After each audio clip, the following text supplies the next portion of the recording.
Сәлем балалар, келіңдер, қызықты оқиға тыңдайық.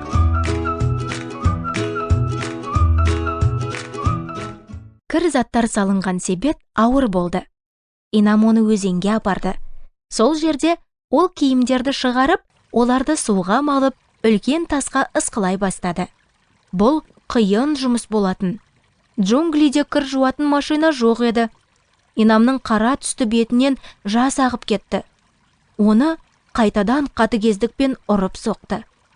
Инам егіс алқабына қарап, күріш егістіктері әлі өскін болған кезді есіне түсірді. Сол уақытта Индонезияға шетелдіктер келді. Олар ағаштан шағын қауымды салды. Ол жерге барлығы бара алатын. Мен қабырғадағы тесіктен қарап, олардың әдемі әндер айтқанын естідім. Содан кейін мен қауымға кіріп, Иса туралы және оның біз үшін айқышта қалай өлгені туралы керемет әңгімелерді тыңдадым. Мен Исаға еріп, өмірімді оған арнауды шештім. Ата-анама Исаға дұға еткенімді айтқанымда, олар қатты ашуланып, мені ұрып соқты. Инамның жылағаны соққылардан емес, ата-анасы үшін болды. Тәңір Иса, менің ата-анам да саған сеніп, сен үшін өмір сүріп, ақырында көкке барса екен деп қалаймын. Өтінемін, олардың өлуіне жол бермеші.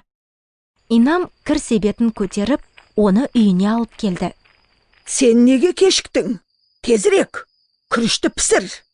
Тамақтан соң Инамның ата-анасы оны үйге қамап тастады. Бірақ ол үнсіз терезеден шығып, джунглидегі биік шөптердің арасынан шағын қауымға қарай жүгірді. Ол жиыннан қалғысы келмеді. Жаттап алған әндер мен жазбалар оны қатты жігерлендірді. Бірақ үйінде ата-анасы оны таяқпен қарсы алатын. Инам Исаның соңынан еруді шешкеннен бері қиын кезеңді бастан өткізді. Оны жиі ұратын.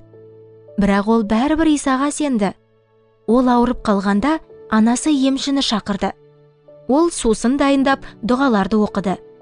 Инам бұл сусынды ішпеу үшін мен не істесем болады деп ойлады. Емші оған тостағанды бергенде, дәл сол сәтте анасын шақырды. Мен ас үйге жүгіруім керек. Күрешім күйіп жатыр. Оның соңынан емші де шықты.